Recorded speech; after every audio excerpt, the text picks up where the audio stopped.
Hello नमस्कार दोस्तों, study with संतोष में आप सभी का हार्दिक स्वागत है।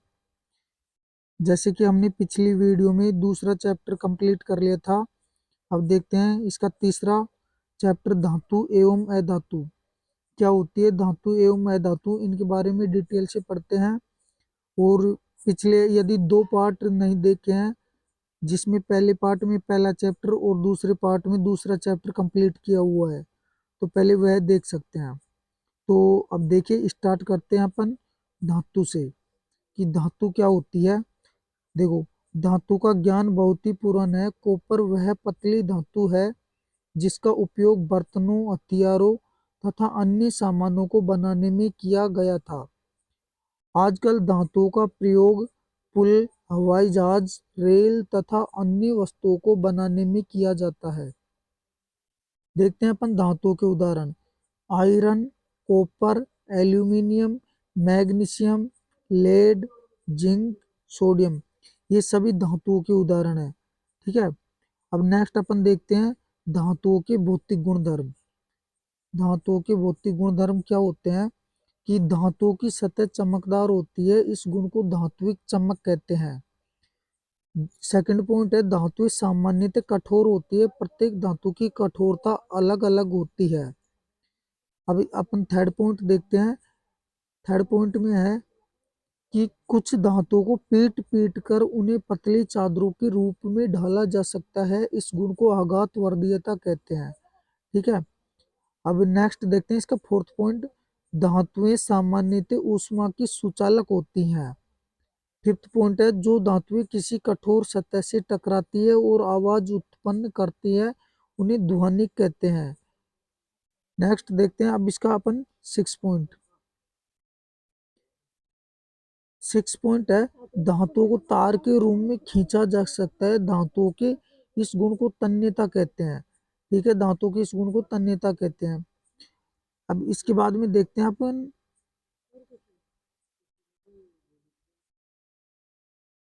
देखो, धात कठोर धातुएं कौन कौन सी होती है। Iron, copper and aluminium. अब देखते हैं नरम धातुएं, सोडियम और पोटेशियम। सबसे अधिक आघातवर्धीय धातु होती है सोना और चांदी। ऊष्मा की सुचालक धातुएं चांदी और तांबा। सबसे अधिक तन्य धातु है सोना, मतलब इसमें तन्यता का गुण सबसे अधिक पाया जाता है सोने के अंदर। अब देखते हैं ऊष्मा की कुचालक धातुएं, मतलब जिसमें होके ऊष्मा प्रवाहित नहीं हो सकती है। एक तो लेड है और एक मरकरी है। अब इसके बाद में देखते हैं अपन धातुओं के रासायनिक गुणधर्म। क्या है धातुओं के रासायनिक गुणधर्म। इसमें पहला है धातुओं का दहन। दहन मतलब जलने की क्रिया को दहन कहते हैं। तो देखिए, धातुएं ऑक्सीजन से क्रिया करके धातु ऑक्साइड बनाती है।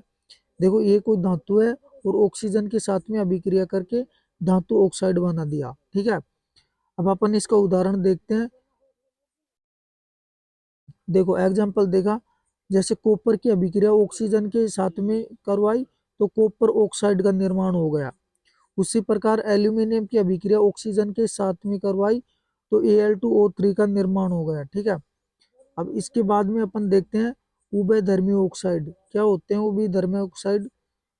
देखो कि ऐसे धातु ऑक्साइड जो अम्ल तथा क्षारक दोनों से अभिक्रिया करके लवण तथा जल प्रदान करते हैं, उभयधर्मी ऑक्साइड कहलाते हैं। एग्जाम्पल जैसे Al2O3 की अभिक्रिया हाइड्रोक्लोरिक अम्ल के साथ में करवाते हैं तो AlCl3 प्राप्त होता है और साथ में जल प्राप्त होता है। नेक्स्ट अपन इसका नेक्स्ट एग्जाम्पल देखते हैं। Al2O3 की अभिक्रिया जब 2NaOH मतलब सोडियम हाइड्रोक्साइड के साथ में करवाई तो 2NaLO2 मतलब सोडियम एल्यूमिनेट बोले तो, और साथ में जल का निर्माण होता है। अब देखते हैं अपन इसके बाद में नेक्स्ट है एनोडीकरण। देखो क्या होता है एनोडीकरण। एल्यूमिनियम पर मोटी ऑक्साइड की परत बनाने की प्रक्रिया है। वायु के संपर्क में आने पर एल्यूमिनियम पर ऑक्साइड की पतली परत का निर्माण होता है। एल्यूमिनियम ऑक्साइड की परत इसे संक्षारण से बचाती है। इस परत को मोटा करके इसे संक्षारण से अधिक सुरक्षित किया जा सकता है। एनोडीकरण के लिए एल्यूमीनियम की एक साफ वस्तु को एनोड बनाकर तनु सल्फ्यूरिक अम्ल के साथ इसका विद्युत अपघटन किया जाता है। अब अपन इसके बाद में नेक्स्ट देखते हैं धातुओं की जल के साथ अभिक्रिया। मतलब धातुओं की जब जल के साथ में अभिक्रिया करवाते हैं तो क्या होता है। देखो, धातुएं जल के साथ अभिक्रिया करके हाइड्रोजन गैस और धातु ऑक्साइड उत्पन्न करती है। जैसे कोई धातु है और अपन ने जल की अभिक्रिया कराई तो ऑक्साइड और हाइड्रोजन गैस का निर्माण हो गया। अब इसके एग्जाम्पल देखते हैं। जैसे पोटेशियम की अभिक्रिया जल के साथ में तो पोटेशियम हाइड्रोक्साइड और हाइड्रोजन गैस का निर्माण हो गया। उसी प्रकार सोडियम की अभिक्रिया जल के साथ में करवाई तो सोडियम हाइड्रोक्साइड और हाइड्रोजन गैस का निर्माण हो गया। देखो, नेक्स्ट देखते हैं धातुओं की अम्लों के साथ अभिक्रिया। जब धातुएं अम्ल के साथ अभिक्रिया करके संगत लवण तथा हाइड्रोजन गैस देती है। जैसे धातु और अम्ल अभिक्रिया की तो लवण और हाइड्रोजन गैस का निर्माण हो गया। जैसे कोई धातु अपन ने ली मैग्नीशियम और कोई अम्ल हाइड्रोक्लोरिक ली तो इसने अभिक्रिया करके MgCl2 और H2 मतलब हाइड्रोजन गैस का निर्माण कर दिया। उसी प्रकार जिंक की अभिक्रिया HCl के साथ में करवाते हैं तो जिंक क्लोराइड और हाइड्रोजन गैस का निर्माण होता है। अब नेक्स्ट देखते हैं इसके बाद में धातुओं की धातु लवणों के साथ अभिक्रिया। नेक्स्ट अपना टॉपिक है कि धातुओं की धातु लवणों के साथ अभिक्रिया। देखो, सभी धातुओं की क्रियाशीलता में अंतर होता है। अधिक अभिक्रियाशील धातु अपने से कम क्रियाशील धातु को उसके यौगिक के विलयन या गलित अवस्था में विस्थापित कर देती है। जैसे धातु A प्लस B का लवण विलयन तो ये हो जाएगा A का लवण विलयन और प्लस में धातु B। अब अपन नेक्स्ट देखते हैं इसके बाद में। नेक्स्ट है एक्वारेजिया। एक्वारेजिया इसको बोले तो अमलराज बोलते हैं। ठीक है, एक्वारेजिया हिंदी में बोले तो अमलराज होता है। देखो, रॉयल जल का लैटिन शब्द यह 3:1 के अनुपात में सांद्र हाइड्रोक्लोरिक अम्ल एवं सांद्र नाइट्रिक अम्ल का ताजा मिश्रण होता है। यह गोल्ड को भी गला सकता है। एक्वारेजिया भवकता द्रव होने के साथ प्रबल संक्षारक है। यह गोल्ड एवं प्लेटिनम जैसी धातुओं को गलाने में भी समर्थ होता है। अब इसके बाद में अपन देखते हैं सक्रियता श्रेणी। इसके बाद में देखते हैं सक्रियता श्रेणी। धातुओं की क्रियाशीलता को अवरोही क्रम में व्यवस्थित करने पर जो सूची प्राप्त होती है उसे सक्रियता श्रेणी कहते हैं। देखो, सबसे अधिक अभिक्रियाशील धातु कौन कौन सी होती है। सोडियम और पोटेशियम। सबसे कम अभिक्रियाशील धातु गोल्ड और प्लेटिनम। अब नेक्स्ट देखते हैं अधातु क्या होती है। धातुओं की तुलना में अधातुओं की संख्या कम होती है। अब नेक्स्ट देखते हैं अधातुओं के उदाहरण। अधातुओं के उदाहरण देखते हैं। देखो, सल्फर, आयोडीन, ऑक्सीजन, हाइड्रोजन आदि। अब देखो, ब्रोमीन एक ऐसी अधातु है जो द्रव अवस्था में होती है। इसके अलावा सभी अधातुएं या तो ठोस होती है या गैस होती है।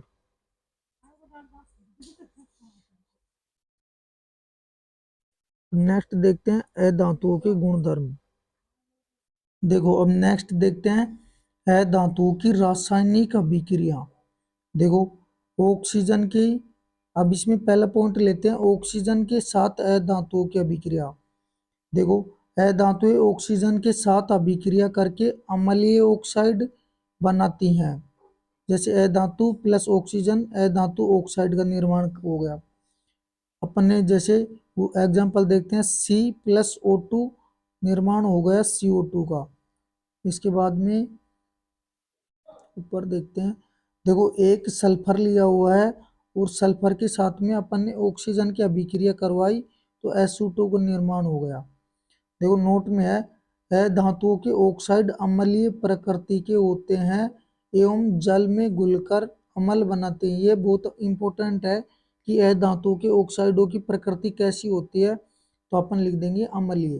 अब इसके देखो एग्जांपल, जैसे CO2 की अभिक्रिया H2O के साथ में करवाई तो H2CO3 मतलब कार्बोनिक अम्ल का निर्माण हो गया। अब इसके बाद में देखते हैं अपन अम्लों के साथ अभिक्रिया। सेकंड पॉइंट है अम्लों के साथ अभिक्रिया। देखो अम्लों के साथ अभिक्रिया, धातुएं सल्फ्यूरिक अम्ल व नाइट्रिक अम्ल के साथ अभिक्रिया करती हैं। एग्जांपल देखते हैं।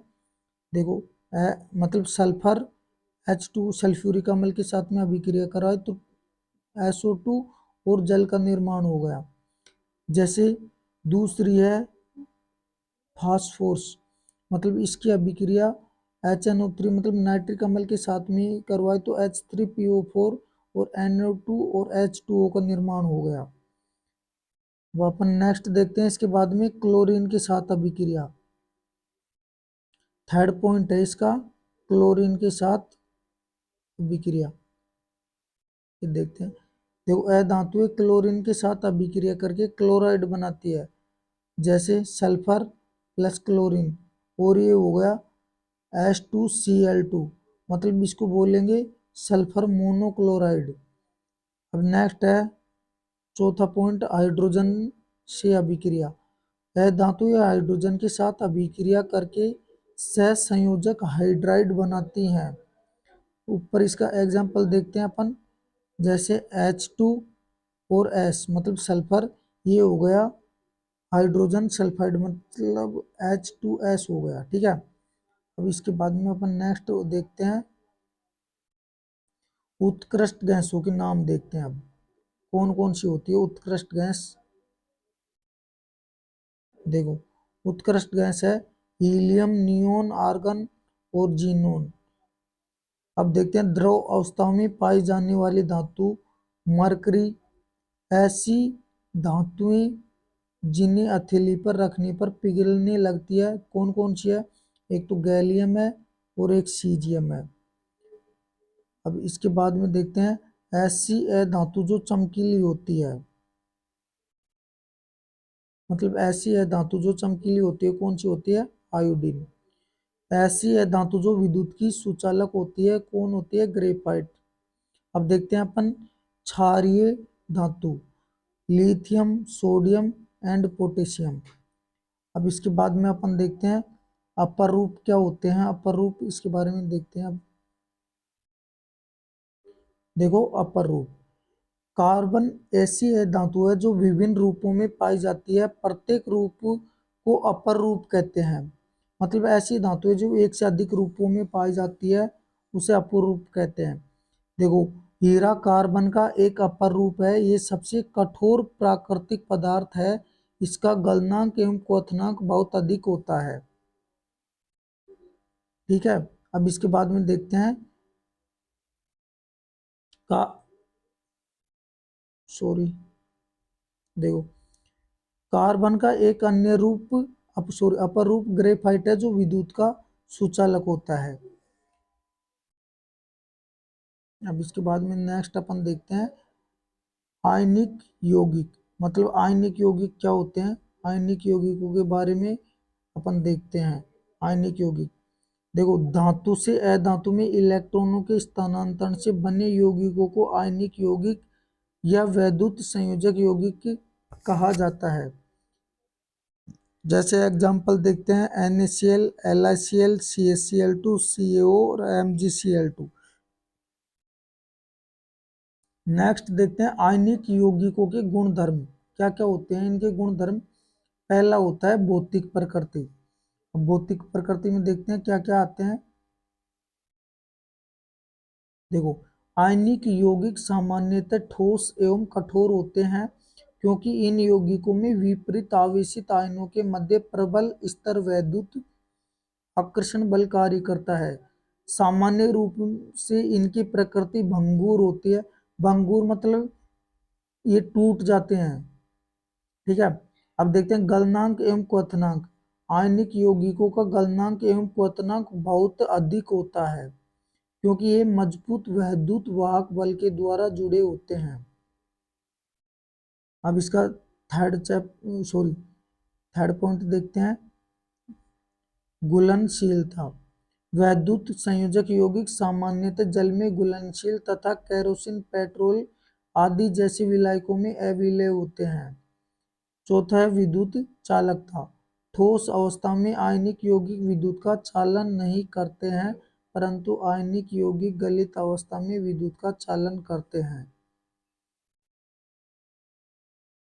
नेक्स्ट देखते हैं अपन,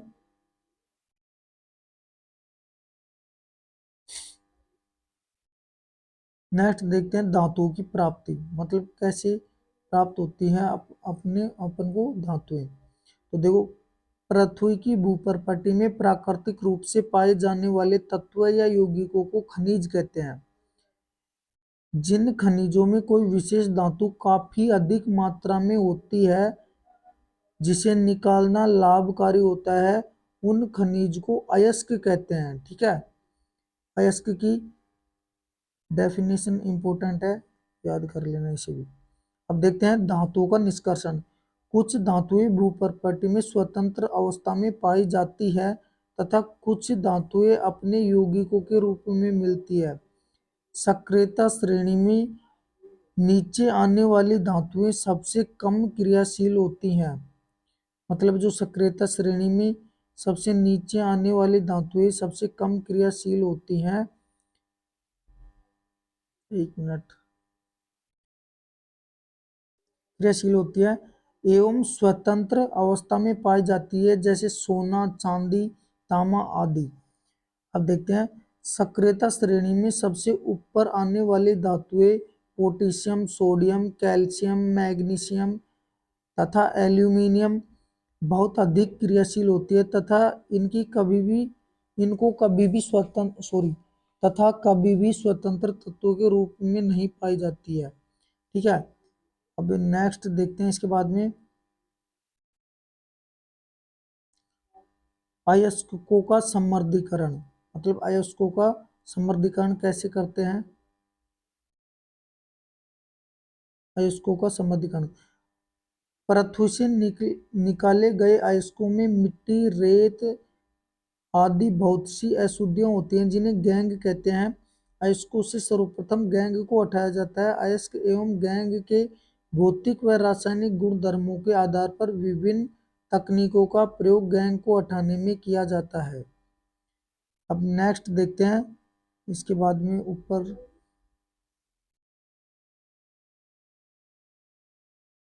देखो सक्रियता श्रेणी में नीचे आने वाली धातुओं का निष्कर्षण कैसे करते हैं कि सक्रियता श्रेणी में नीचे आने वाली धातुएं कम अभिक्रियाशील होती है। इन धातुओं के ऑक्साइड को केवल गर्म करने से ही प्राप्त किया जाता है।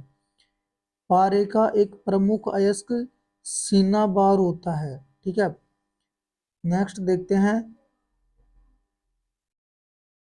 सक्रियता श्रेणी में मध्य में स्थित धातुओं का निष्कर्षण। मतलब सक्रियता श्रेणी में मध्य में स्थित धातुओं का निष्कर्षण कैसे करते हैं? देखो, आयरन, जिंक, कॉपर आदि की अभिक्रियाशीलता मध्यम होती है। प्रकृति में ये धातुएं प्राय सल्फाइड या कार्बोनेट के रूप में पाई जाती है। अब देखते हैं भर्जन और एक आएगा निस्तापन। इन दोनों की डेफिनेशन बहुत इंपॉर्टेंट है, याद कर लेना। देखो, सल्फाइड अयस्क को वायु की उपस्थिति में अधिक ताप पर गर्म करने पर यह ऑक्साइड में परिवर्तित हो जाता है। यह प्रक्रिया भर्जन कहलाती है। ठीक है, अब इसके बाद में देखते हैं अपन, नेक्स्ट है भर्जन का उदाहरण।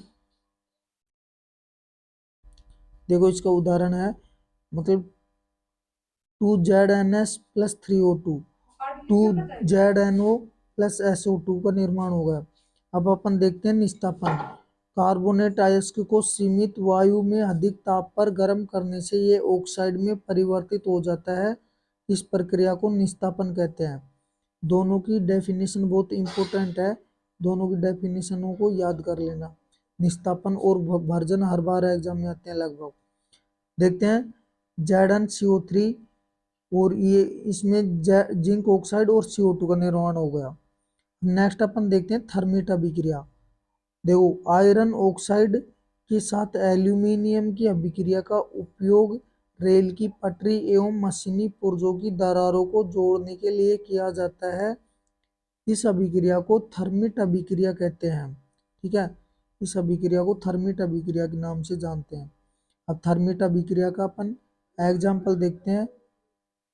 देखो Fe2O3 की अभिक्रिया जब एल्यूमिनियम के साथ में कराते हैं तो ये 2Fe और Al2O3 प्लस ऊष्मा का निर्माण करता है। ठीक है, अब अपन देखते हैं सक्रियता श्रेणी में सबसे ऊपर स्थित धातुओं का निष्कर्षण। देखो कार्बन के द्वारा सोडियम, मैग्नीशियम, कैल्शियम, एल्यूमिनियम आदि के ऑक्साइडों का अपचयन करके इन्हें धातुओं में परिवर्तित नहीं किया जा सकता है। इन धातुओं को विद्युत अपघटनी अपचयन द्वारा प्राप्त किया जाता है। अब इसके बाद में नेक्स्ट देखते हैं। देखो धातुओं का परिष्करण। नेक्स्ट है धातुओं का परिष्करण।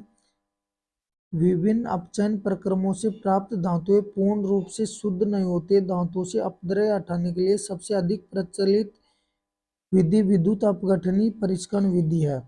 अब क्या होती है विद्युत अपघटनी परिष्करण विधि? देखो कॉपर, जिंक, टिन, चांदी, सोना जैसी अनेक धातुओं को विद्युत अपघटन द्वारा परिष्कृत किया जाता है।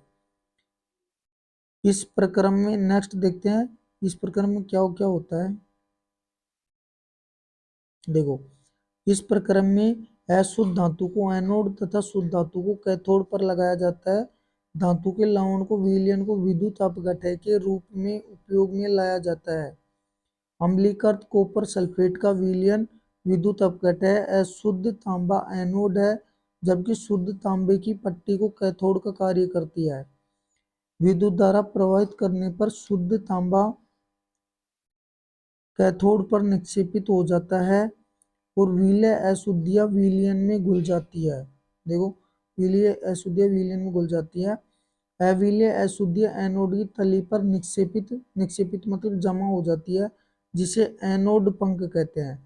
ये भी इंपॉर्टेंट है, एनोड पंख क्या होता है एग्जाम में पूछ लेते हैं। अब इसके बाद में देखते हैं संक्षारण। देखो जब कोई धातु अपने आसपास अम्ल, आर्द्रता, नमी, ऑक्सीजन आदि के संपर्क में आने से यह संक्षारित हो जाती है तो इसे संक्षारण कहते हैं। नेक्स्ट इसमें देखते हैं कि संक्षारण की प्रमुख घटनाएं कौन कौन सी हैं, तो इनकी घटनाएं देखते हैं। तो देखो लंबे समय तक आर्द्र वायु में रहने पर लोहे पर भूरे रंग की परत चढ़ जाती है, जिसे जंग कहते हैं। खुली वायु में छोड़ देने पर सिल्वर की वस्तुएं वायु में उपस्थित सल्फर के साथ अभिक्रिया करके सिल्वर सल्फाइड की परत बना लेती है तथा काली पड़ जाती है। इसके बाद में नेक्स्ट देखते हैं कि संक्षारण से सुरक्षा कैसे करते हैं कि संक्षारण से सुरक्षा। तो पहला पॉइंट है जंग लगने से लोहे को बचाने के लिए उस पर पेंट करते हैं या ग्रीस लगाते हैं। सेकंड है जंग को अन्य विधियों के द्वारा भी रोका जा सकता है, जैसे क्रोमियम लेपन द्वारा, एनोडीकरण द्वारा, मिश्र धातु बनाकर। देखो लोहे एवं इस्पात को जंग से सुरक्षित रखने के लिए उस पर जस्ते या जिंक की पतली परत चढ़ाई जाती है। इस विधि को यशद लेपन कहते हैं। बहुत ही इंपॉर्टेंट है। नेक्स्ट देखते हैं इसके बाद में फोर्थ पॉइंट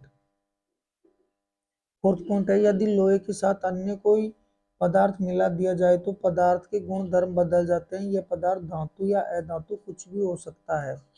अब देखते हैं मिश्र धातु। दो या दो से अधिक धातुओं के समांगी मिश्रण को मिश्र धातु कहते हैं। अब अपन देखते हैं इसमें मिश्र धातु कौन कौन सी होती है। देखो ये मिश्र धातु है, ये अवयव है, मतलब किस किस से मिलकर बना होता है इसके उपयोग। तो पीतल होता है वो कॉपर प्लस जिंक से मिलकर बना होता है और ये काम आता है बर्तन बनाने में और मूर्तियां बनाने में। बात करते हैं कांसा, ये बना होता है कॉपर और टिन का और ये यूज आता है बर्तन व मूर्तियां बनाने में। सोल्डर की बात करते हैं, मतलब लेड और टिन, और इसका उपयोग होता है विद्युत तारों की वेल्डिंग में। अब नेक्स्ट इसके बाद में अपन ये नोट है, इसको देख लेते हैं, फिर ये चैप्टर समाप्त हो जाएगा अपना। फिर अपन नेक्स्ट वीडियो में चौथा चैप्टर डिस्कशन करेंगे। देखो, शुद्ध सोने को 24 कैरेट कहते हैं। ये काफी नरम होता है, इसलिए आभूषण बनाने के लिए उपयुक्त नहीं होता है। इसे कठोर बनाने के लिए इसमें तांबा या चांदी मिलाए जाते हैं। देखो, भारत में अधिकांश आभूषण 22 कैरेट सोने के बनाए जाते हैं। इसका तात्पर्य यह है कि 22 कैरेट सोने में 22 भाग शुद्ध सोना, 2 भाग तांबा या चांदी होता है। ठीक है, इस प्रकार अपन ने ये चैप्टर पूरी तरीके से कंप्लीट कर लिया है। अब नेक्स्ट वीडियो में अपन इसका मतलब फोर्थ चैप्टर डिस्कशन करेंगे। जब तक के लिए थैंक यू सो मच।